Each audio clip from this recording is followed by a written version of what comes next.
पहले ईरान ने हड़काया, फिर सऊदी ने धमकाया, तो क्या खाड़ी से अमेरिका का हो जाएगा सफाया? 90 साल की दोस्ती आखिर दुश्मनी में क्यों तब्दील हो रही है? आखिर सऊदी अमेरिका से क्यों नाराज है? सऊदी ने क्यों अमेरिका को अपने एयरबेस के इस्तेमाल से मना कर दिया?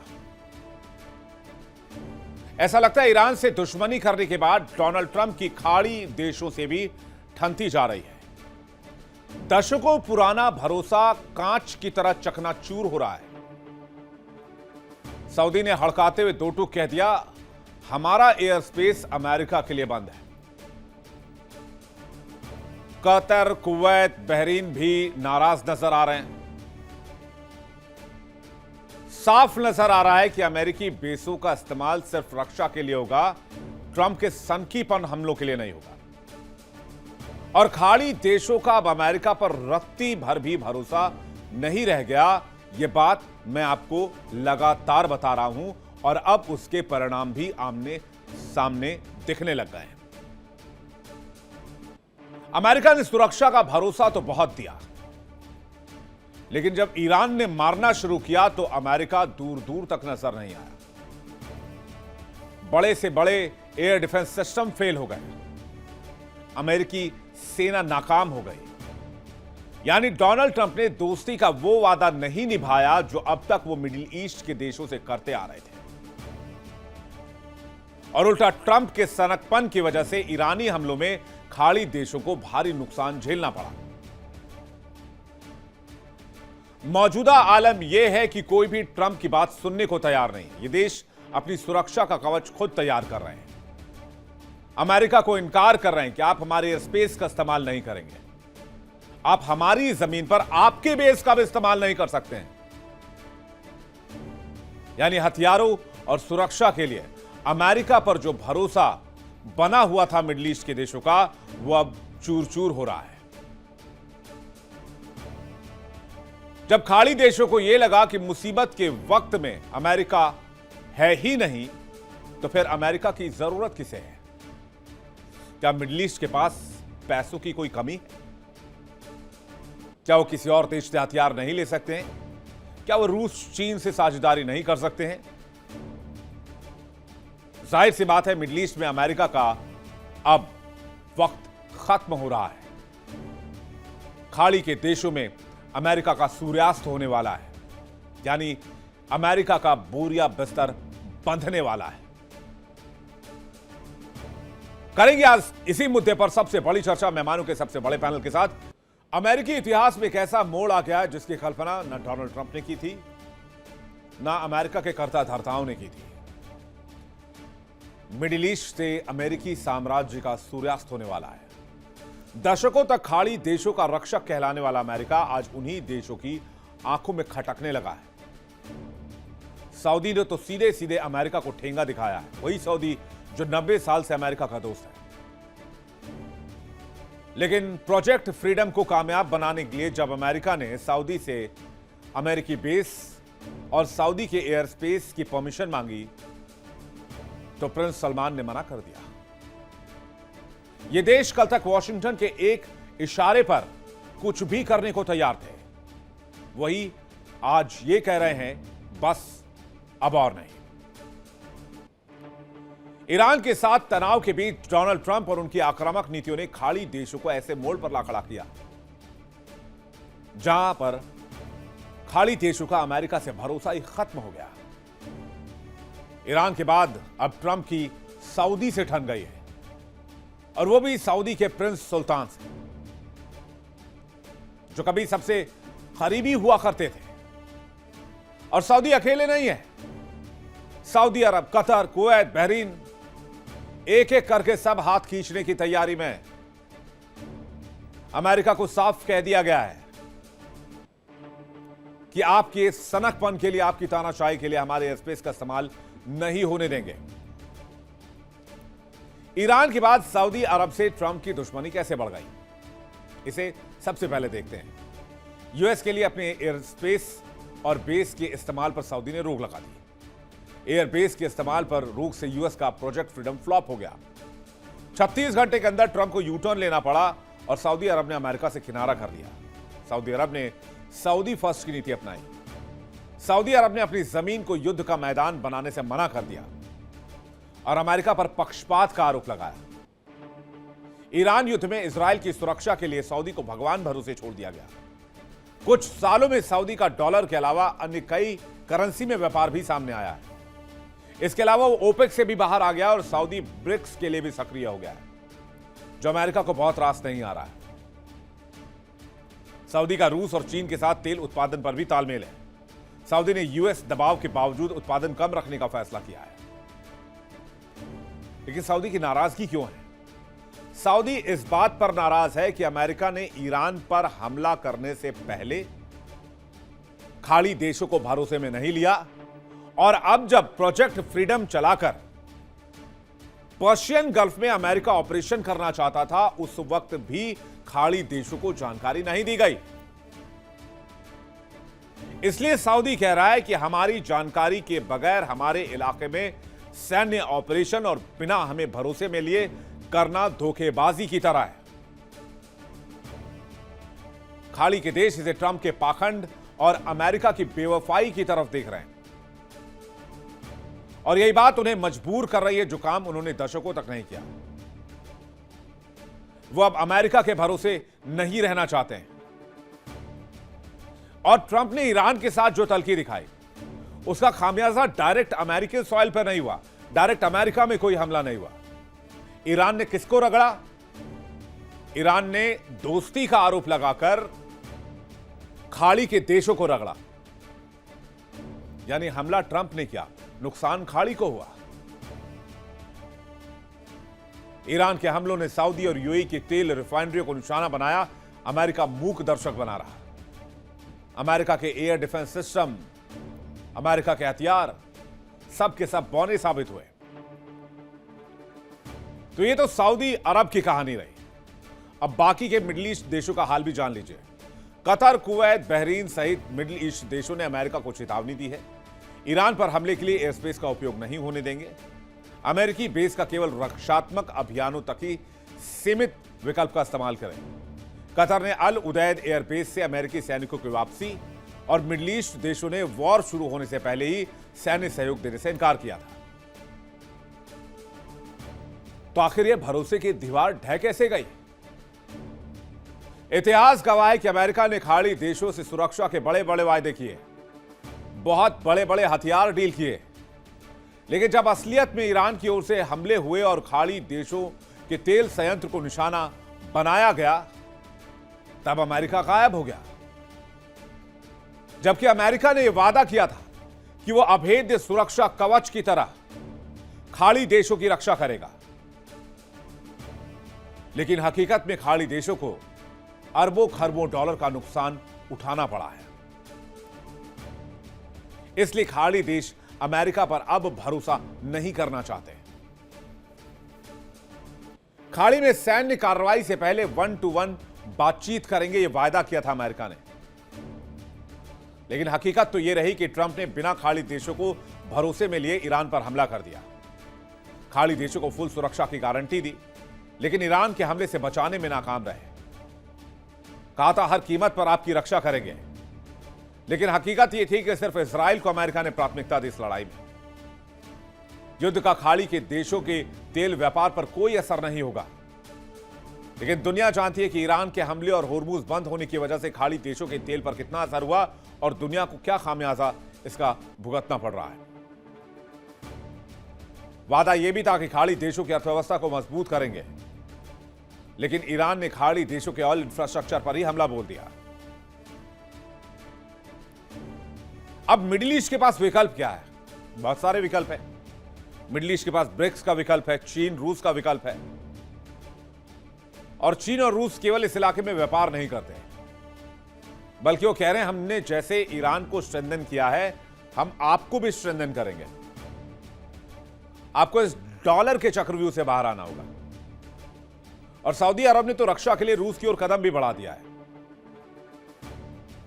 चीन से हाथ मिलाने की तैयारी है। डॉलर की बजाय युआन में व्यापार हो रहा है। खाड़ी देशों ने महसूस की कि ट्रंप की नीतियां केवल अमेरिका फर्श तक सीमित है। उनके सनकपन ने खाड़ी को युद्ध की आग में झोंका और अमेरिका इसमें हाथ सेकता रहा। नुकसान मिडिल ईस्ट का हुआ, पूरी दुनिया का हुआ। और यही बातें मिडिल ईस्ट को यह सोचने पर मजबूर कर रही हैं कि क्या वो अब इस खेमे में रहना चाहते हैं या फिर इस खेमे से निकलना चाहते हैं। यहां तक कि खुद की सुरक्षा करने की तैयारी भी कर रहे हैं मिडिल ईस्ट। जनवरी 2026 में सऊदी अरब में एक विशाल संयुक्त सैन्य अभ्यास हुआ। सभी खाड़ी सहयोग परिषद देशों की सेनाओं ने इसमें हिस्सा लिया। मिडिल ईस्ट में एक क्षेत्रीय कवच बनाने की योजना पर काम किया जा रहा है। इसके अलावा बैलिस्टिक मिसाइलों और ड्रोन के खतरों से बचने के लिए क्षेत्रीय कवच तैयार करने की बात है। रडार और मिसाइल चेतावनी प्रणालियों को आपस में जोड़ने की बात है। सऊदी अरब का रक्षा बजट लगभग 78 अरब डॉलर का आवंटित है। सऊदी अरब की कंपनी SAMI अब खुद हथियार और ड्रोन्स बना रही है। यूएई का एज ग्रुप खुद हथियार बना रहा है। कतर, कुवैत जैसे देशों का रक्षा क्षेत्र में खुद की तकनीक विकसित करने पर जोर है। इसके अलावा खाड़ी देश बहुत तेजी के साथ रूस, चीन, टर्की, दक्षिण कोरिया के साथ रक्षा सौदे कर रहे हैं, क्योंकि वो जानते हैं कि अगर आज उन्होंने खुद को तैयार नहीं किया तो भविष्य में कोई अमेरिका, कोई यूरोप, कोई नेटो, कोई ब्रिटेन उन्हें बचाने के लिए नहीं आएगा। अब मिडिल ईस्ट में कितनी मौजूदगी है, इसके बावजूद वो खाड़ी देशों की रक्षा नहीं कर पाए, ये भी जरा देख लीजिए। अमेरिका कहां कहां पांव जमाए हुए है, अमेरिकी बेसिस कहां कहां तैनात है, और वो भी किस लिए? सिर्फ मिडिल ईस्ट के ऑयल के लिए। मिडिल ईस्ट से अमेरिका को कोई लेना देना नहीं है। कतर का अल उदैद एयरबेस अमेरिका का सबसे बड़ा बेस है। अगर आप बहरीन को देखेंगे, ये है, देखिए, ये जितने ब्लिंक करते हुए जगह आप देख रहे हैं सब अमेरिकी बेस है और सब खाड़ी में मौजूद है। आप इराक देख लीजिए, सीरिया देख लीजिए, कुवैत देख लीजिए, जॉर्डन देख लीजिए, बहरीन देख लीजिए, यूएई देख लीजिए, सऊदी अरब देख लीजिए। तो ये जो इलाका है वो इस वक्त सबसे ज्यादा सेफ माना जाए इस मैप के लिहाज से। लेकिन जब अमेरिका ही सेफ नहीं है तो वो बाकी दूसरों की सुरक्षा कैसे करेगा? ये तमाम वो बेसिस हैं जिनके दम पर अमेरिका खाड़ी देशों की सुरक्षा करने पर घमंड करता था, लेकिन उसी घमंड को ईरान ने चकनाचूर कर दिया।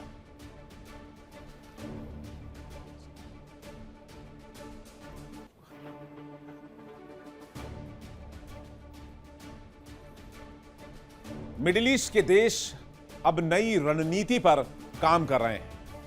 वो अमेरिकी बेस के भरोसे नहीं रहना चाहते और ना ही अमेरिकी मनमानी में हाथ मिलाना चाहते हैं। यानी अमेरिका का बोरिया बिस्तर मिडिल ईस्ट से बनने वाला है और खाड़ी के मुल्क अपना मुकद्दर खुद लिखना चाहते हैं। और बात सिर्फ मिडिल ईस्ट की नहीं है, साउथ चाइना सी में भी अमेरिका सबसे कमजोर दौर से गुजर रहा है, जिसकी वजह से जापान और साउथ कोरिया अपनी तैयारी में लग गए हैं। वो भी अमेरिका के भरोसे नहीं रहना चाहते।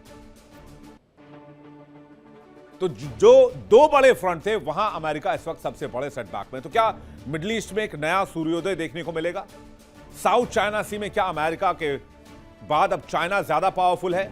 बातचीत करने के लिए मेहमानों का एक बड़ा पैनल इस वक्त हमारे साथ जुड़ रहा है। कर्नल जय सोढी हमारे साथ जुड़ रहे हैं, रक्षा विशेषज्ञ, बहुत स्वागत है आपका। प्रोफेसर AK पाशा हमारे साथ जुड़ रहे हैं, मिडिल ईस्ट मामलों के जानकार। संजीव श्रीवास्तव हमारे साथ जुड़ रहे हैं, विदेश मामलों के जानकार। रवि करकरा हमारे साथ जुड़ रहे हैं, भू राजनीतिक विशेषज्ञ। आप सभी मेहमानों का बहुत बहुत स्वागत है। सबसे पहला सवाल मैं संजीव श्रीवास्तव जी से लेना चाहूंगा। संजीव श्रीवास्तव जी, मिडिल ईस्ट में सऊदी ने साफ तौर पर इंकार कर दिया कि हम ना एयरबेस का इस्तेमाल होने देंगे ना एयर स्पेस का इस्तेमाल होने देंगे। देखिए विवेक जी, इसमें कोई दो राय नहीं है कि वर्तमान समय में जो वेस्ट एशिया में जो एक क्राइसिस की सिचुएशन है और ये अमेरिका और उसके जो वेस्ट एशिया के एलाइज और पार्टनर्स हैं उनके बीच में इस प्रोजेक्ट फ्रीडम को लेकर के ऐसी रिपोर्ट्स हैं कि ठीक तरीके का कम्युनिकेशन इस्टेब्लिश नहीं हो पाया और ये जो प्रोजेक्ट फ्रीडम नामक जो स्टेट ऑफ हॉर्मुज को रीओपन करने के लिए और वहाँ पर एक स्मूथ पैसेज क्रिएट करने के लिए अमेरिका जो सऊदी अरेबिया और अन्य जो राष्ट्रों के अपने जो वेस्ट एशियन एलाइज के जो बेसिस इस्तेमाल करना चाहता था उसकी उन्होंने उसे इजाज़त नहीं दी है। लेकिन ये जो एक मिसकम्युनिकेशन को भी दर्शाता है कि अमेरिका और उसके जो वेस्ट एशियन एलाइज के बीच में ये जो एक संवाद का में कमी कहीं रही और जिसकी की वजह से ये समय रहते सहमति नहीं बन पाई और अमेरिका को इस प्रोजेक्ट फ्रीडम को पॉज देना पड़ा है, हालांकि उसे कैंसिल नहीं किया गया है। लेकिन वहीं उसी तरीके का एक जो स्थिति आप ईरानियन इस्लामिक रिजीम के अंदर भी देखते हैं कि वहाँ पर जो आईआरजीसी कुछ बयान देती है, वो सिविलियन लीडरशिप कुछ बयान देती है और कई बार एक दूसरे के बयानों को खंडन करते हुए भी वो नजर आते हैं। तो ये जो पूरी जो एक सिचुएशन है दोनों ही पक्षों में, वो एक मिसकम्युनिकेशन की जो स्थिति है वो इस संकट को बढ़ाने का ही कार्य कर रही है। लेकिन एक बात बिल्कुल स्पष्ट है कि जो स्टेट ऑफ हॉर्मुज है उसका जो डीवेपनाइजेशन, डीकम्बटाइजेशन और एक उसका जो नॉर्मलाइजेशन करने की नितांत आवश्यकता है। एक रूल्स बेस्ड ऑर्डर को, मैरीटाइम रूल्स बेस्ड ऑर्डर को स्थापित करने की और एक इंटरनेशनल वाटर वेज को नॉर्मलाइज तरीके से संचालित करते रहने की सभी के लिए नितांत आवश्यकता है। ईरान के ऊपर भी इसका दबाव है और जाहिर है कि चाहे वो भारत हो, चाहे वो यूरोप हो, चाहे वो ईस्ट एशिया हो, चाइना हो, जापान हो, कोरिया हो, साउथ ईस्ट एशिया हो, सभी स्टेट ऑफ हॉर्मुज पर बड़े तरीके से आश्रित हैं। सभी इस बात को चाहते हैं कि वहाँ पर एक नॉर्मलाइजेशन होना चाहिए। यूनाइटेड स्टेट्स ऑफ अमेरिका भी इससे प्रभावित है और जाहिर है कि यूनाइटेड स्टेट्स ऑफ अमेरिका ने अब इस बात की घोषणा कर दी है कि उसका जो ऑपरेशन एपिक फ्यूरी जो कि ईरान के अंदर स्ट्राइक्स करने का था वो कंक्लूड हो चुका है। उसको अमेरिका ने उसकी समाप्ति की घोषणा कर दी है। लेकिन जो ऑपरेशन प्रोजेक्ट फ्रीडम के तहत जो अभियान अमेरिका चलाने की तैयारी कर रहा था वो एक डिफेंसिव ऑपरेशन है और जैसा कि मार्को रूबियो जो यूएस सेक्रेटरी ऑफ स्टेट है, मैं उनके बयानों को सुन रहा था, अभी 2 दिन पहले उन्होंने एक प्रेशर दिया और उसमें उन्होंने अपनी प्रोजेक्ट फ्रीडम के संदर्भ में ये कहा कि वो एक डिफेंसिव ऑपरेशन है, वो स्टेट ऑफ हॉर्मुज में जो आवागमन को सुनिश्चित करने के लिए किया जाने वाला ऑपरेशन है। लेकिन उसको लेकर के जो वेस्ट एशिया के एलाइज ऑन द बोर्ड अभी भी नहीं है, क्योंकि शायद इसके संदर्भ में उनको सूचना नहीं दी गई थी और इसी वजह से ये पॉज की सिचुएशन है। लेकिन एक बात मैं स्पष्ट रूप से देखता हूँ कि यदि ये जो स्टेलमेट इसी तरीके का बना रहा तो ये और स्टेट ऑफ हॉर्मुज ऐसे ही बाधित रहा तो चाहे वो सऊदी अरेबिया हो, चाहे यूएई हो, कतर हो, ओमान हो, कुवैत हो, जॉर्डन हो, सभी इससे गंभीर रूप से पहले से प्रभावित हैं। वो जीसीसी की जो बैठक हुई उसमें भी उन्होंने इस बारे में चर्चा की और वो अब स्वयं से कुछ इनिशिएटिव वगैरह लेने के बारे में अगर विचार कर रहे हैं तो इससे पता चलता है कि वो खुद इतने दबाव में है। ईरान भी इससे भारी दबाव में है कि ईरान का जो है एक्सपोर्ट इंपोर्ट सब ठप पड़ा हुआ है क्योंकि उन्होंने ब्लॉकेट किया हुआ है और अमेरिका ने काउंटर ब्लॉकेट किया हुआ है। तो ऐसे में तो ये पूरा सिचुएशन ईरान के लिए भी घातक है और ईरान भी इससे भारी दबाव में। ईरान के लिए तो घातक है सर, लेकिन सिस्टम तो अमेरिका का कोलैप्स कर रहा है मिडिल ईस्ट में। प्रॉब्लम वहां पर है। सोली सर को आपको क्या लगता है? सोली सर, जय हिंद विवेक जी। जय ये मेरा सौभाग्य है कि मैं आपके न्यूज चैनल और विख्यात को पैनलिस्ट के साथ, जब से ये युद्ध 28 फरवरी से शुरू हुआ तब से मैं जब आपके चैनल पे आया, दूसरे चैनल्स पे गया, मैंने कहा कि जब आज से 25 से 30 साल के बाद इस वक्त का इतिहास लिखा जाएगा, ये राष्ट्रपति ट्रंप और प्रधानमंत्री नेतन्याहू के सबसे बड़े ब्लंडर माने जाएंगे। क्योंकि इस युद्ध के बाद 4 बड़ी चीजें होंगी। पहला, अमेरिका की महाशक्ति का जो ओहदा था वो घटना शुरू हो जाएगा। दूसरा, मिडिल ईस्ट में ईरान एक क्षेत्रीय शक्ति बन के उभरेगा। तीसरा, एक नया संगठन बनेगा आरआईसी, रशिया, ईरान, चाइना। और चौथा, आने वाले कुछ सालों में मिडिल ईस्ट में फिर जंग होगी जब पहला वार ईरान करेगा इजराइल पे और उसका अंजाम होगा कि फिलिस्तीन एक आजाद देश के रूप में उभरेगा। कल मैंने इस पे लेख भी लिखा है जो पूरी दुनिया में वायरल हुआ है। विवेक जी, हकीकत यह है कि अमेरिका के सेना अध्यक्ष इस युद्ध को पहले दिन से नहीं चाहते थे। अमेरिकी अफसरों के लिए सेना में 2 किताबें पढ़नी अनिवार्य होती हैं, पावर्स ऑफ ज्योग्राफी और प्रिजन ऑफ ज्योग्राफी, जो टिम मार्शल ने लिखी है। तभी कोई भी अमेरिका सैनिक अधिकारी ने कभी अपने राष्ट्रपति को सलाह नहीं दी ईरान पे युद्ध करने के लिए, क्योंकि ईरान का भूगोल, ईरान की टेरेन ज्योग्राफी ईरान के बिल्कुल साथ है। लेकिन डोनाल्ड ट्रंप के ऊपर इप्स्टीन फाइल्स का दबाव था, नेतन्याहू का दबाव था, जूश लॉबी का दबाव था, और अपने कुर्सी बचाने के चक्कर में, क्योंकि इप्स्टीन फाइल के खुलासे से दुनिया के 10 बड़े नेताओं ने अलग अलग देशों में इस्तीफा दे दिया था। अमेरिकी नागरिक मांग कर रहे थे ट्रंप का इस्तीफा के लिए, तो ट्रंप ने इस युद्ध को किया।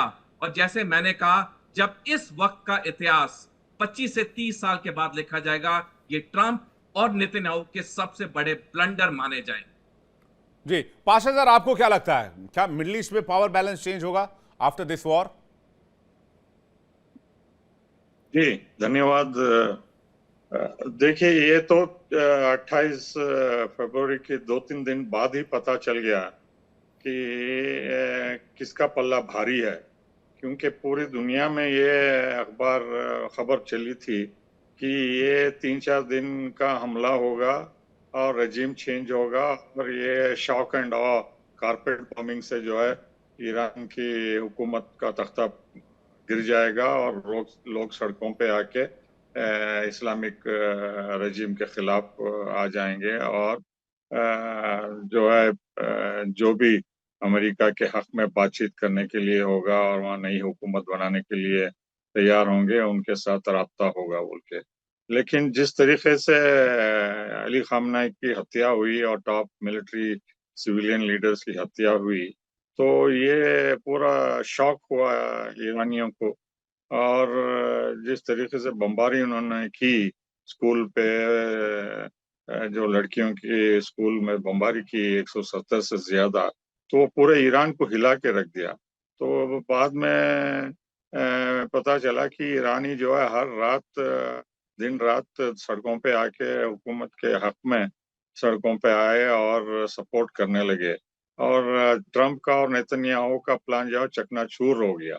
और उसी मरहले से जो है नए लीडर मुस्तफा खामनेई बागडोर संभाल के IRGC को जो उन्होंने रोल दिया है, वो मुंह तोड़ जवाब दिए हैं। वो short range, medium range, long range, हर तरीके के नहीं, वो बात ठीक है, ड्रोन मैं इस्तेमाल समझ सकता हूं करके। आपकी बात कि कहीं ना कहीं चूक हुई अमेरिका से भी, ईरान से। मैं ये समझने की कोशिश कर रहा हूं कि मिडिल ईस्ट का नया पावर बैलेंस क्या होगा अकॉर्डिंग टू यू, पावर और पावर अमेरिका के बैलेंस अब बेसिस का ईरान क्या होगा? सऊदी ने तो साफ कह दिया कि हमारे एयर स्पेस का और एयर बेस का इस्तेमाल करने की जरूरत नहीं है। देखिए, मेरे ख्याल से UAE और सिर्फ बहरीन दो ही खाड़ी के देश हैं जो अमेरिका के हक में हैं, अमेरिका का बेस रखना चाहते हैं। फिफ्थ फ्लीट हो या UAE में इजराइल के साथ मिलके अमेरिका को मुहैया कराना चाहते हैं। ओमान, सऊदी अरब, कतार और कुवैत अमेरिका के हक में नहीं है।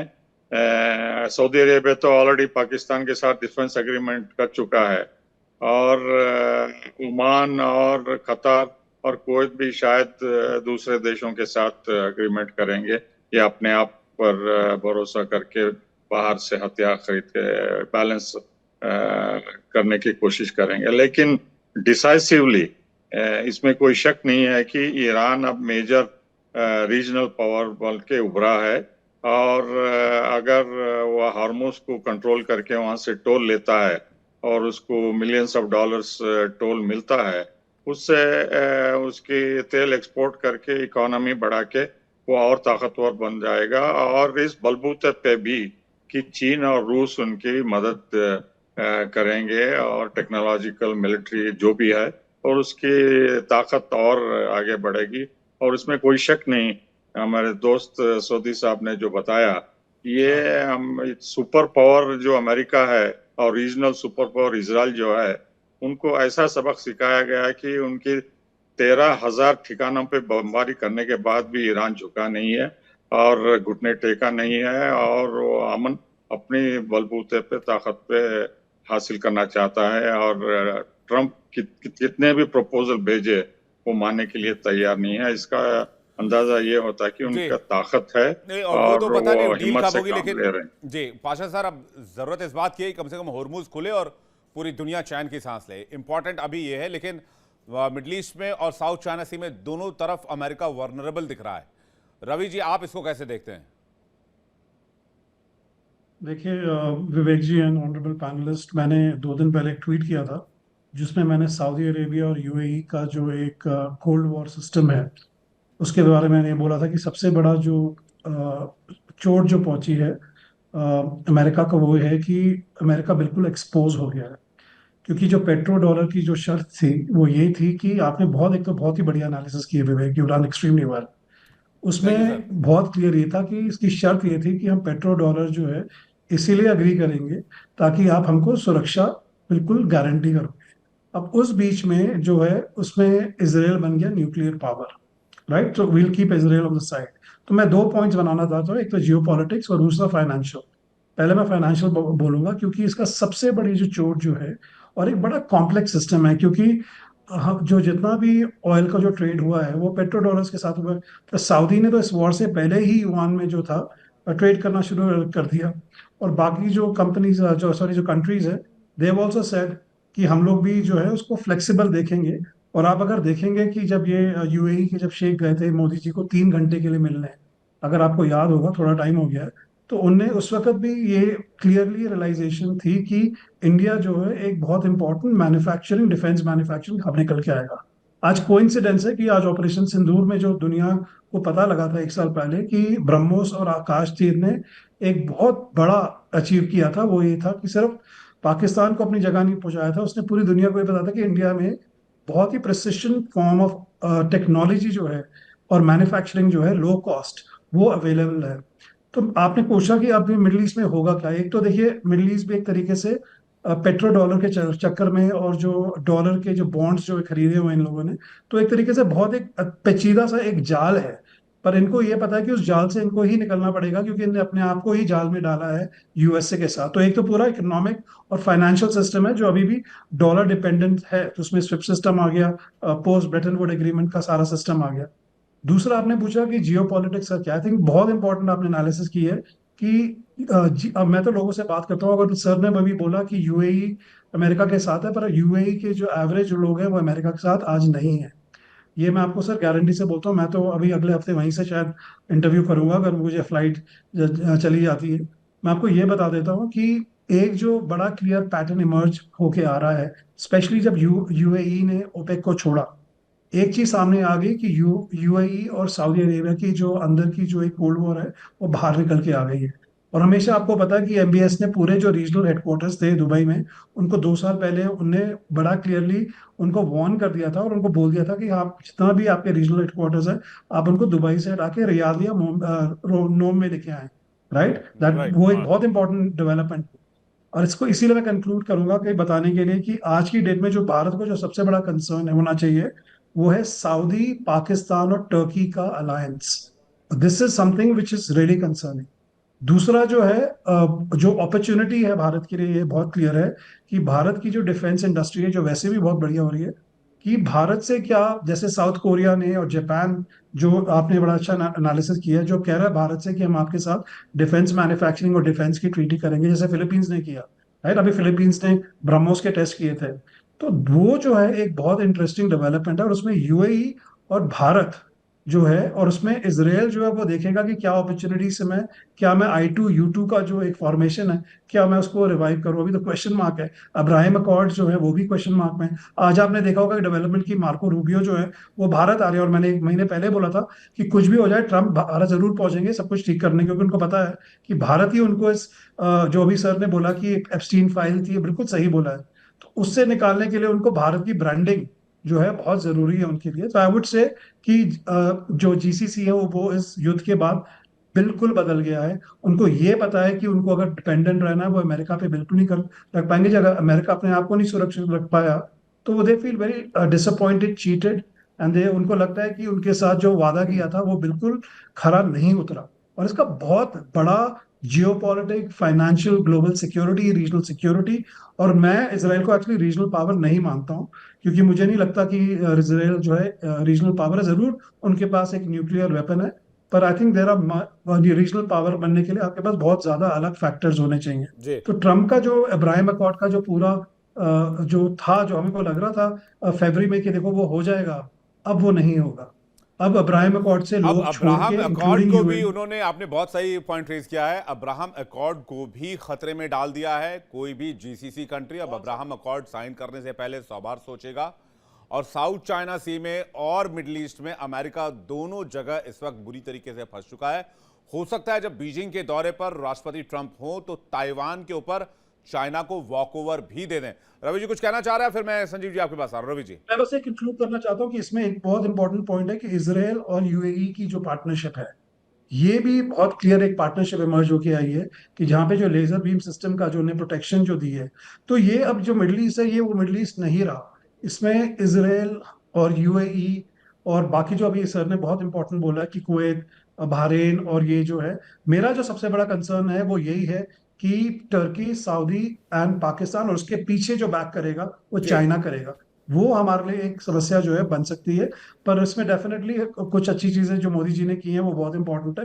पर ये इंडिया को एक क्रिटिकल जियो पॉलिटिक्स एक फेज है। देखेंगे मोदी जी अभी जाएंगे, जून में कहा जा रहा है कि वो जाएंगे यूएई, और क्या वो बाकी देशों में जाएंगे ये भी देखने की बहुत जरूरत है। और मार्को रूबियो भी जो आएंगे वो भी जी। इंटरेस्टिंग टाइमिंग है।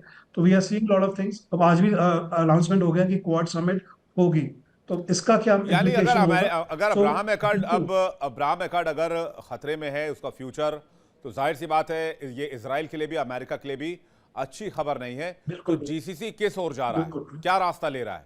क्या जो सोढ़ी सर कह रहे हैं कि रशिया, ईरान, चाइना एक तरह से नया ब्लॉक देखें, या फिर वो ब्रिक्स का पार्ट बन जाएंगे और ब्रिक्स का राइज होना यहां से शुरू हो जाएगा? संजीव जी। देखिए विवेक जी, मेरे जो विचार हैं वो जो हमारे पैनलिस्ट हैं उनके कई विचारों से अलग हैं। जी। और मैं स्पष्ट रूप से ये देखता हूँ कि यूनाइटेड स्टेट्स ऑफ अमेरिका एक प्रीमिनेंट शक्ति है, एक डेमोक्रेटिक कंट्री है। उसका जो रेजिलियंस है, उसकी जो इनोवेटिव कैपेबिलिटीज हैं वो एनॉर्मस हैं। और United states of America middle east region में जो उसके एंगेजमेंट्स हैं वो बहुत ही रोबस्ट और होंगे और आगे भी वो बने रहेंगे। मैं स्पष्ट रूप से ये देखता हूँ। अभी ये जो मिसकम्युनिकेशन हुआ है उसको उस पर कोई कंक्लूजन पे जंप करने की आवश्यकता नहीं है, क्योंकि अमेरिका का ये जो यूएस के जो बेसिस मिडिल ईस्ट में हैं वो कल नहीं स्थापित हुए थे, वो दशकों पहले। और इसका एक लंबा इतिहास रहा है। और Saudi Arabia, UAE, Qatar, Bahrain, Oman, Kuwait जैसे जो राष्ट्र हैं वो ईरानियन इस्लामिक रिजीम का जो बढ़ता हुआ जो दबदबा रहा है उससे स्वयं वो बड़े दबाव में रहते हैं। ईरान के जो न्यूक्लियर वेपन्स के एम्बिशन को लेकर के सऊदी अरबिया में अपनी बहुत सारी चिंताएं हैं। और सऊदी अरबिया ने इस ईरान के खिलाफ यमन में एक युद्ध भी लड़ा था हुती को लेकर के। और पूरे यमन का जो विभाजन दो भागों में हुआ था उसमें सऊदी लेड अलायंस ने जो ईरानियन इस्लामिक रिजीम से युद्ध लड़ा था। शिया सुन्नी का जो डिवाइड है वो अपनी जगह एक रियलिटी है, उसको इग्नोर नहीं किया जा सकता। अमेरिका उसको बहुत अच्छी तरीके से वन अगेंस्ट अनदर उसको प्ले आउट करता है और वहां पर अपना दबदबा बनाए रखता है। अमेरिका इजराइल की रक्षा को लेकर के पूरी तरह से संकल्पबद्ध है। वो जो अमेरिका कहाँ जाएगा आखिर? वो इजराइल को छोड़ के चला जाएगा? अगर ये विशफुल थिंकिंग अगर कहीं पे है तो जाहिर है कि वो बिल्कुल सही नहीं होने जा रही है। और यूनाइटेड स्टेट्स ऑफ अमेरिका और इजराइल का जो अलायंस है वो अनसेकेबल अलायंस है, आयरन क्लॉड अलायंस है। और जैसा कि मैंने कहा कि अमेरिका एक प्री इमिनेंट सुपर पावर है और अन्य शक्तियां उमर्ज कर रही हैं। अमेरिका का एक रिलेटिव डिक्लाइन जरूर हो रहा है, ये मैं मानता हूं, लेकिन अमेरिका की अपनी जो ताकत है, 1.5 ट्रिलियन डॉलर का जो बजट ले जाने के बारे में कोई एस्टेब्लिशमेंट सोच सकता है तो उसको आप बिल्कुल रिजेक्ट नहीं कर सकते और उसकी शक्ति को भी समझने की आवश्यकता है। इसी वजह से मेरा ऐसा मानना है कि अमेरिका जैसी एक शक्ति वहां पर बनी रहेगी। और दूसरा मैं ये भी कहना चाहता हूं कि जिस तरीके से अथॉरिटेरियन टेंडेंसीज विश्व भर में है, विस्तारवादी जो टेंडेंसी, हालांकि मैं डोनाल्ड ट्रंप की कई नीतियों का आलोचक हूं, जैसा कि वो वेनेजुएला या ग्रीनलैंड इत्यादि के बारे में, कनाडा इत्यादि के बारे में विचार रखते हैं, लेकिन मैं अगर अमेरिका के पूरे एस्टेब्लिशमेंट की अगर बात करूं तो अमेरिका एक डेमोक्रेटिक कंट्रीज है। डेमोक्रेटिक वैल्यूज के आधार पर जो क्वाड का जो एक पार्टनरशिप जो बन रही है, इमर्ज हो रही है, उसका भी अपना महत्व है। और ये क्वाड की जो पार्टनरशिप को मजबूत बनाने के लिए ही मार्को रूबियो भारत की यात्रा करेंगे। और भारत भी जाहिर है कि चाइना का जो विस्तारवाद है, जो आतंकवाद की चुनौती है, आज ऑपरेशन सिंदूर की हम पहली बरसी मना रहे हैं। और आतंकवाद के संदर्भ में चाहे वो हमास का आतंकवाद हो, चाहे वो हिजबुल्लाह का आतंकवाद हो या लश्कर-ए-तोयबा और जैसे मोहम्मद का आतंकवाद हो, सब एक ही तरीके से देखे जाने की आवश्यकता है।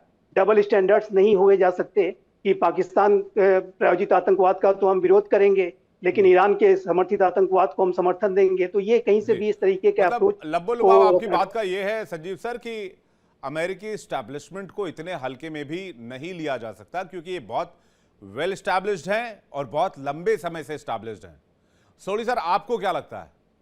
मुझे तो लगता है अगर सूर्यास्त है तो सूर्योदय है तो सूर्यास्त भी है, किसी कहानी की शुरुआत है उस कहानी का अंत भी है। सूर्यास्त तो ईस्ट इंडिया कंपनी का भी हुआ, ब्रिटेन का तो एक समय में सूर्यास्त ही नहीं होता था पूरी दुनिया में। विवेक जी, मैं यही कहने वाला था, आपने मेरे मुंह की बात छीनी। एक समय था जब कहा जाता था कि ब्रिटेन का कभी सूर्यास्त होता ही नहीं है, पूरी दुनिया पे उसका कब्जा था। देखिए, एक बड़ी स्टडी है जो मेरे को नाम नहीं याद आ रहा है, उस स्टडी ने ये खुलासा किया है कि 250 साल के बाद दुनिया का हर साम्राज्य का पतन हुआ है। मुगल एम्पायर हो, रोमन एम्पायर हो, ब्रिटिश एम्पायर हो, और किस्मत की बात देखिए, ये अमेरिका का 250 साल है। ये अमेरिका का पतन की शुरुआत है। जैसे 1956 में विवेक जी, जब स्विस कैनाल को इजिप्ट ने नेशनलाइज किया, वो ब्रिटेन एम्पायर का पतन की शुरुआत थी। ये ईरान युद्ध, ये स्टेट ऑफ हॉर्मुज का किस्सा, ये अमेरिका के सुपर पावर की पतन की शुरुआत है। जैसे मैंने कहा शुरू में कि आज से 25-30 साल बाद जब इस वक्त का इतिहास लिखा जाएगा, ये चीजें सामने आएंगी कि ये ट्रंप और नेतन्याहू का सबसे बड़ा ब्लंडर था। आप देखिए, अमेरिका के देश के अंदर ही आवाम ट्रंप के खिलाफ है। अमेरिका का कोई साथी मित्र वेस्टर्न यूरोपियन देश कोई अमेरिका के साथ नहीं है, नाटो साथ नहीं है, मिडल ईस्ट के देश अमेरिका से दूर जा रहे हैं। तो हम किस एंगल से कह सकते हैं कि अमेरिका भी एक शक्ति है?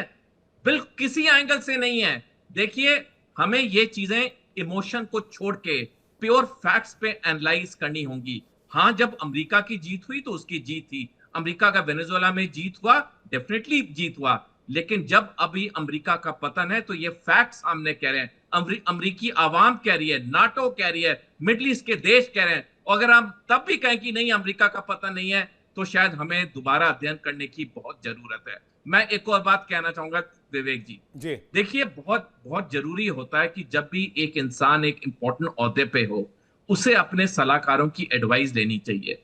जब 12 फरवरी को इस युद्ध की फाइनल ब्रीफिंग चल रही थी व्हाइट हाउस के सिचुएशन रूम में सुबह 11:30 बजे, उस कमरे में जितने लोग थे उपराष्ट्रपति वैंस को लेके, सारों ने कहा अमेरिका को युद्ध नहीं करना चाहिए। एक ही इंसान था, पीट हेग्सेथ। पीट हेग्सेथ सिर्फ इस युद्ध के पीछे पड़ा था, नहीं युद्ध होना चाहिए। एक बड़े प्रसिद्ध अमेरिकी जनरल हुए हैं lieutenant general Paul Van Riper, उन्होंने एक बयान दिया था, युद्ध एक गंभीर विषय होता है राजनेताओं पे छोड़ने के लिए। War is a serious business to be left to politicians. Trump ने एक किताब प्रकाशित की थी जो उन्होंने खुद लिखी है 11 नवंबर 1987 को। उसमें ट्रंप ने लिखा है उस किताब में कि सफल होने के लिए झूठ भी बोलना पड़े, ताकत भी इस्तेमाल करनी पड़े, करनी चाहिए, क्योंकि अंत में सफलता ही मान्यता देती है। 2 साल बाद 16 अगस्त 1989 को बॉब वुडवर्ड, जो कि अमेरिका के प्रसिद्ध जर्नलिस्ट हैं, उन्होंने ट्रंप का इंटरव्यू लिया और ट्रंप से पूछा कि आपने इतना बड़ा अपना कॉर्पोरेट एम्पायर कैसे खड़ा किया। ट्रंप ने कहा कि मैं अपने अंदर की बात सुनता हूं, इंस्टिंक्ट की बात सुनता हूं, मैं सलाहकारों की बात नहीं सुनता हूं।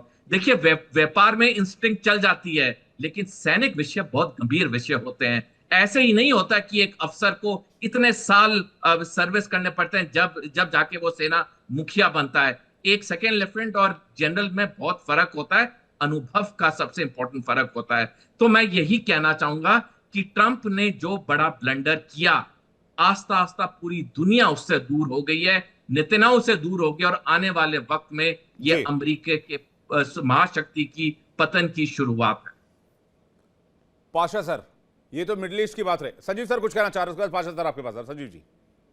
हाँ, देखिए, मैं इससे सहमत नहीं हूँ चौधरी साहब के इन विचारों से, और मैं मानता हूँ कि यूनाइटेड स्टेट्स ऑफ अमेरिका का जो अपना जो एक इस्टेब्लिशमेंट है वो बहुत ही रोबस्ट है, बहुत गहरा है, और ईरान के विरुद्ध अमेरिका की जो एडमिनिस्ट्रेशंस की जो पॉलिसीज हैं उसमें 1979 ऑनवर्ड्स लगातार उन्होंने इस बात को विचार किया कि किस तरीके से इस्लामिक रिजीम को हिट किया जाए। जॉर्ज डब्ल्यू बुश ने एक्सिस ऑफ इविल की बात कही थी। इसमें ईरान, इराक, नॉर्थ कोरिया की उन्होंने चर्चा की थी। और जॉर्ज डब्ल्यू बुश के भी मिलिट्री एडवाइजर्स थे। और जाहिर है कि जब वो मिलिट्री कैंपेन लॉन्च कर रहे थे तो अनेक एडवाइजर्स ने जरूर उस समय भी कहा होगा कि आप इसको मत कीजिए। मुझे अच्छी तरह से याद है उस समय भी। लेकिन अमेरिका का जो एस्टेब्लिशमेंट है और किसी भी राष्ट्र का अपना जो एस्टेब्लिशमेंट है वो अपने हिसाब से निर्णय लेता है। तो वो तत्कालीन सरकारों का समय था। आज का ट्रंप एडमिनिस्ट्रेशन है, ये हमारे आपके लिए विषय है कि हम इसको बैठ करके एनालाइज करें कि किसमें इसकी कितनी सफलता मिली, किसमें नहीं मिली। और इसमें विचार भिन्न हो सकते हैं। After all we are in a democracy, we agree to disagree.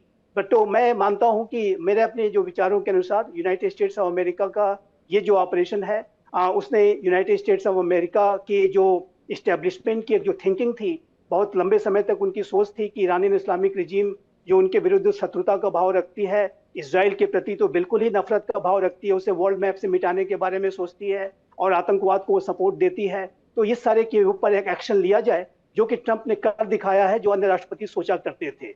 लेकिन अब जाहिर है कि अब आगे आने वाले समय में अमेरिका के जो एंगेजमेंट्स हैं वो इसराइल को भी ध्यान में रखते हुए, अपने वेस्ट एशिया के जो एलाइज हैं उनको भी ध्यान में रखते हुए वो न सिर्फ बने रहेंगे, लेकिन और मैं ज्यादा इसको गहरे होते हुए भी देखता हूं। मुझे कहीं से भी नहीं लगता कि अमेरिका वहां पर अपना जो प्रेजेंस है वो कम करने जा रहा है। स्ट्रांग होता हुआ देख रहे हैं, ये थोड़े अचरज की बात है। मतलब मैं बिल्कुल इसको देखता हूं, क्योंकि इसराइल के ऊपर जो खतरे हैं वो ईरान अगर ऐसे डोमिनेट करेगा तो वहां बढ़ेंगे, और ऐसे में अमेरिका वहां अपने एके पाशा कुछ कहना चाह रहा है आपको जी। एके पाशा जी, अमेरिका के प्रोपेगेंडा का जो चल रहा है कि अमेरिका अभी ताकतवर है, ये सभी हिस्ट्री में लिखा जाएगा कौन कब ताकतवर है। पिछले 2 महीने से अमेरिका और इजराइल दोनों मिलकर ईरान पे हमला कर रहे हैं। क्या वो ईरान को आमादा नहीं कर सकते थे अमन के लिए? क्यों भीख मांग रहे हैं वो पाकिस्तान के जरिए कि ये आप एक्सेप्ट कर लीजिए बोल के? क्यों ट्रंप को पॉज करना पड़ा ये ऑपरेशन फ्रीडम लाने के लिए? क्यों उनकी हिम्मत नहीं है कि आपने एयरक्राफ्ट खाड़ी में भेजे और डिस्ट्रॉयर्स भेजे और इतनी बड़ी फौज वहां रखे के हमला करे? क्योंकि उनके दम नहीं है। ईरान ने उनको दम तोड़ दिया है और उनके पास असला भी 50% से कम हो गया है। और जो भी जनरल उनको सलाह अच्छी तरह देना चाहते थे उनको निकाल दिया है और किसी की बात सुनने के लिए तैयार नहीं। जैसा सऊदी साहब ने कहा, ये इंस्टिंक्ट पे काम कर रहे हैं। उन्होंने ओपनली चैलेंज किया कि मुझे इंटरनेशनल लॉ का कोई परवाह नहीं, यूनाइटेड नेशंस का चार्टर कोई परवाह नहीं, रूल्स बेस्ड ऑर्डर मैं रेस्पेक्ट नहीं करता हूं, मैं जो मन में आता हूं वही करता हूं। और उन्होंने यहां तक कहा कि सेनेट के कांग्रेस लीडर ये पागल हैं, ये इनको कुछ पता नहीं बोल के उन्होंने एक के बाद सेनेटर्स को भी इतना निखारा, इतना जलील किया जैसे वो पूरी दुनिया में हर एक लीडर पे तोहमत लगाते हैं, चाहे कार्नी हो, स्टैमर हो या मोदी हो या जो भी हो। सबसे वो अलग थलग हो गए हैं। कोई भी एक देश भी अमेरिका के साथ नहीं आया। उन्होंने तो पोप तक को नहीं बख्शा। और जी, खुद एक भी देश दुनिया में, एक भी देश उनके साथ नहीं आया खाड़ी को ओपन करने के लिए। ये हालत है। अब सऊदी अरेबिया देखिए, जब ये फर्स्ट टर्म प्रेसिडेंट थे उन्होंने कहा कि अगर अमेरिका सऊदी अरब को एक हफ्ता सपोर्ट नहीं किया तो ये मोनार्की गिर जाएगी। तो अभी कुछ हफ्ते पहले उन्होंने कहा कि मोहम्मद बिन सलमान क्राउन प्रिंस जो है वो इनका आज किस करते हैं बोल के। इस तरह के जलालत जबान से सभी लोगों को वो अलग थलग कर ले रहे हैं और ये मेंटली रिटार्डेड की तरह सबकी तरफ गालियां बकते हैं, जलील करते हैं और अमेरिका अलग थलग हो रहा है। क्या ये सुपर पावर की लक्ष्य है कि ऐसी लैंग्वेज दूसरे लीडर्स के साथ यूज करे, चाहे वो करनी हो या जो भी उनका साथ नहीं देता वो उनके दुश्मन होते हैं, उनको जलील करना चाहते हैं पब्लिकली। ये इसीलिए अमेरिका अलग थलग हो गया। कोई साउथ कोरिया भी जो है, जो उनका जहाज 2 दिन पहले हमला हुआ था खाड़ी में, उनको भी उन्होंने आग्रह किया। साउथ कोरिया ने कहा कि नहीं, हम नहीं आ सकते, हम वो पैसे दे के डील करना चाहते हैं। जापान भी पैसे दे के अपने जहाज लेना चाहता है। क्यों? भारत भी यही सोच रहा है कि अमेरिका के साथ अगर जाए तो जो भी बचा कुछ है हमारा रिलेशनशिप ईरान से वो भी खत्म हो जाएगा। ये अछूत की सरकार जो है ये अलग हो गए हैं। कोई भी इनके साथ टच नहीं करना चाहता कि पता नहीं कि कब क्या बोल दे, जेलेंस्की की तरह जलील कर दे पब्लिकली ह्यूमिलिएट कर दे बोल के, ये सुपर पावर की लक्ष्य है और ये डाउनफॉल का श्योर साइन है कि ये 38 ट्रिलियन डॉलर का जो खर्च है अमेरिका का, वो बौखला गए हैं। वो पता नहीं उनको कैसा इसको अदा कर सके। और जो तेल प्राइसेस जो बढ़ रहे हैं हर दिन, जो लाखों के अमेरिकी अपना मिडिल क्लास या जो भी हैं, वो तेल पे निर्भर हैं, गाड़ी पे निर्भर हैं। वो पब्लिक ट्रांसपोर्ट ज्यादा स्ट्रांग नहीं है जैसा इंडिया में है, ऑटो रिक्शा है या मोटरसाइकिल है वगैरह।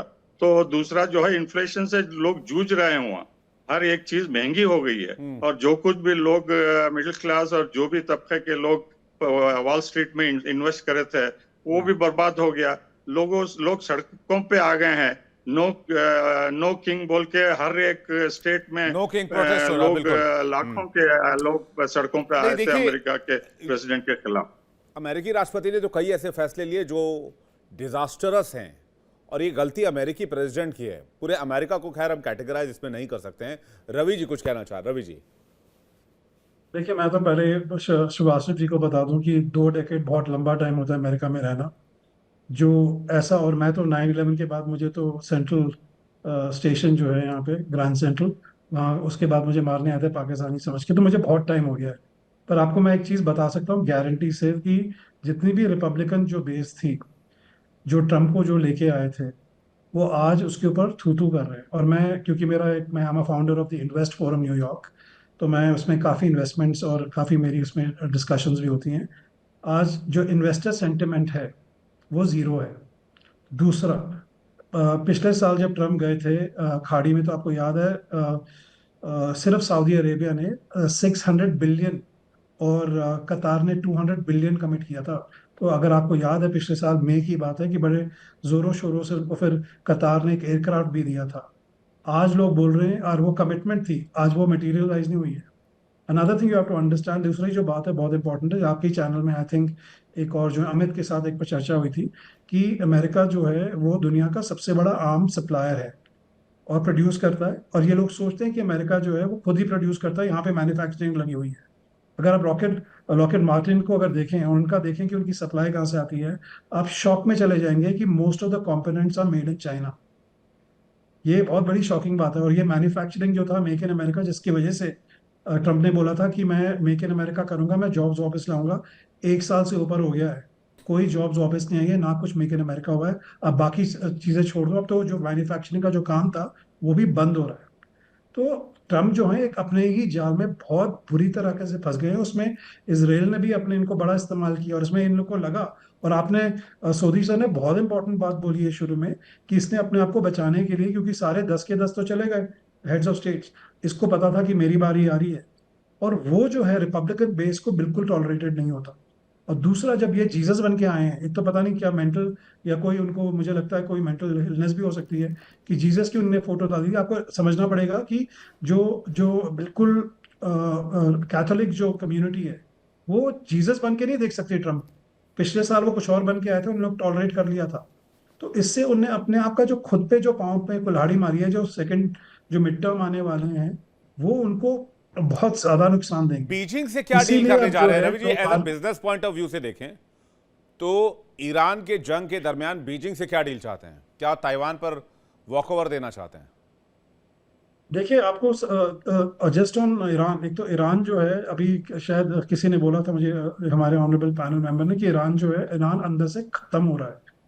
और हम भी नहीं चाहेंगे कि ईरान कभी न्यूक्लियर पावर बने, क्योंकि उसने बहुत इररिस्पॉन्सिबल बिहेवियर किया है। अब ताइवान का जो है, चाइना को जो है, देखिए चाइना जो है वो दोनों हाथों से पैसे बटोर रहा है। वो जो है, एक तो उसने अपने आप को सिक्योर किया हुआ है ऑयल से, तो उसको पता है कि मुझे तो प्रोडक्शन करनी है। दूसरा, जो मैंने आपको बताया कि जितने आर्म्स बनेंगे अमेरिका में, वो कह रहा है ना कि हम लोग जो अमेरिका में और प्रोडक्शन करेंगे, सप्लाई कहाँ से आएगी? इंडिया से तो नहीं आ रही, अफ्रीका से तो नहीं आ रही, यूरोप में तो कुछ है ही नहीं, कहाँ से आएगी? चाइना से आएगी। तो चाइना को वहां से भी पैसा मिल रहा है, चाइना को यहाँ से भी पैसा मिल रहा है ये ईरान की तरफ ताइवान से, का क्या क्योंकि हुआ? बहुत इधर ज्यादा सस्ता उसको। इधर ईरान फंसा देखिए, हुआ, उधर ताइवान का और देखिए मुझे ताइवान के मामले अभी में अभी ट्रम्प 1979 में आपको जिमी कार्टर की सरकार अगर याद हो, तो चाइना से डील करने की वजह से जिमी कार्टर ने ताइवान से सारे फॉरेन रिलेशन तोड़ लिए थे, सारे राजनयिक संबंध खत्म कर दिए थे। तो मैं लास्ट पॉइंट बोलना चाहूंगा। तो देखिए, मुझे लगता है कि हाँ, डोनाल्ड ट्रंप वो विकल्प इस्तेमाल कर सकते हैं अगर उनको लगा कि उनका जो है उनकी गरिमा बच सकती है, उनका कुछ फायदा हो सकता है, बोलेंगे जाओ थैंक यू वेरी मच, आपको जो ताइवान के साथ करना है करो, हमको ईरान से निकाल दो। मैं लास्ट पॉइंट बोलना चाहूंगा क्योंकि मैं एआई में भी काम करता हूँ। एक तो आरई का कंट्रोल जो है वो चाइना के पास है, रेयर अर्थ एलिमेंट्स, बिल्कुल। और जितना भी सेमीकंडक्टर का जो कंट्रोल है वो ताइवान के पास है। तो किसी भी तरीके से लोग ताइवान को इस टाइम, जब तक वो डीकपलिंग नहीं होती और इंडिया में मैन्युफैक्चरिंग या साउथ कोरिया में नहीं ज्यादा होता, तो ताइवान को, चाइना को पता है कि अगर ताइवान को ज्यादा छेड़ेंगे तो पूरी दुनिया चाइना के पीछे पड़ जाएगी। तो वो अच्छा, ये एक होगा पर पॉइंट है। अभी नहीं होगा। तो मतलब उसमें अभी वक्त है। संजीव जी कुछ कहना चाह रहे थे? संजीव जी। हाँ, देखिए मैं ये अवश्य कहना चाहता हूँ कि यूनाइटेड स्टेट्स ऑफ अमेरिका जो 1776 में अंग्रेजों के खिलाफ एक बहुत बड़ी लड़ाई लड़ करके आजाद हुआ था, और अब 2250 वर्ष अपने पूरे करने जा रहा है। इतना जो लंबा समय है उसमें अनेकों ऐसे क्षण आए होंगे, अनेकों ऐसे डिसरप्शंस आए, कई राष्ट्रपतियों की हत्याएं हुई, कई राष्ट्रपतियों ने अपने पद से इस्तीफे दिए और अनेकों ऐसे डिसरप्शंस आए, लेकिन अमेरिका तब भी बना रहा, आज भी अमेरिका बना हुआ है। और आगे भी मैं मानता हूं कि अमेरिका की जो प्री एमिनेंट पोजीशन है एज ए डेमोक्रेसी, मैं वहां पर वहां के इस्टेब्लिशमेंट की बात करता हूं, मैं वहां की सिविल सोसाइटी का बहुत सम्मान करता हूं, उसके ऊपर मेरा बहुत गहरा रिसर्च भी है। और मैं जानता हूं कि अमेरिका की जो सिविल सोसाइटी, ये रवि जी वहां पर बैठे हुए हैं, यदि रवि जी वहां के इस्टेब्लिशमेंट की इतनी खुली आलोचना वहां कर पा रहे हैं तो ये अमेरिका की डेमोक्रेसी की रेजिलियंस को दर्शाता है। ईरान में बैठ कर ईरान इस्लामिक रिजीम के बारे में ऐसा नहीं बात आपको अमेरिका के सिस्टम पे उनके जो उनका एक तरह से सिस्टम बना हुआ उस पर बिलीफ है। पाशा सर कुछ कहना चाह रहे हैं? पाशा सर 10 सेकंड, बहुत लिमिटेड टाइम है। जी देखिए, अब अमेरिका ईरान पे जंग शुरू करके पूरी दुनिया से अलग थलग हो गया है। ये तेल का, गैस का मामला जो है, हर एक मुल्क, चाहे ऑस्ट्रेलिया हो, फिलीपींस हो, ब्राजील हो, जापान हो, साउथ अफ्रीका, सब गालियां दे रहे हैं ट्रंप को। और दूसरी बात ये है कि अमेरिका इतना ताकतवर है तो बहुत कुछ कर सकता था, लेकिन वो कर नहीं पा रहा, साबित नहीं कर पाया। रवि जी कुछ कहना चाह रहे हैं? Ravi ji closing note, 10 second please. Thank you. नहीं, मैं यही बोलना चाहूंगा कि ये बहुत बुरी तरह फंसा। ये जो सबसे बड़ा अमेरिका को वो जो प्रॉब्लम है इज पेट्रो डॉलर्स, और जहां डॉलर खत्म होगा तो जो फ्लफ इकोनॉमी जो 36 ट्रिलियन वाली है, बहुत बुरी तरीके से मार्केट क्रैश होगा। अभी महंगाई सर, श्रीवास्तव सर, इतनी ज्यादा हो गई है, कोविड से ज्यादा हो गई है, लोग गालियां दे रहे हैं, चाहे वो आप न्यूयॉर्क में उठा लीजिए, चाहे सैन फ्रांसिस्को में उठा लीजिए। अभी तो बहुत बड़ा एक तो दूसरा जो ग्लोबल क्राइसिस आएगी वो फूड के ऊपर आएगी। ग्लोबल रिसेशन और ग्लोबल क्राइसिस दोनों बहुत बड़ा चैलेंज है जो बहुत जल्द आता दिख रहा है हम लोगों के सामने बिकॉज ऑफ डोनाल्ड ट्रंप। तो ये एक बहुत बड़ी मुसीबत हमें दिख रही है, बहुत जल्द हमारे नजदीक सामने होगी। हॉर्मुज नहीं खुला तो उसमें भी रिलीफ नहीं होगा, हॉर्मुज खुल भी गया तो भी हम बहुत हद तक बच पाएंगे, लेकिन क्रैश ग्लोबल रिसेशन के साथ हो ही जाएगा। बहुत बहुत शुक्रिया आप मेहमानों का हमारे साथ जुड़ने के लिए। जय हिंद, जय भारत, सभी को नमस्कार। दर्शकों आपको भी बहुत बहुत शुक्रिया, बहुत बहुत धन्यवाद हमारे साथ जुड़ने के लिए। वक्त ब्रेक का है, ब्रेक पे जाने से पहले आपको बता दें इंडिया डेली अब आपकी स्मार्ट टीवी पर भी मौजूद है। देखिए इंडिया डेली 24/7 अब आपकी स्मार्ट टीवी पर। इंडिया डेली मौजूद है सभी डिजिटल प्लेटफॉर्म पर लाइव और लगातार। इंडिया डेली 24/7 हर दिन राष्ट्र को समर्पित।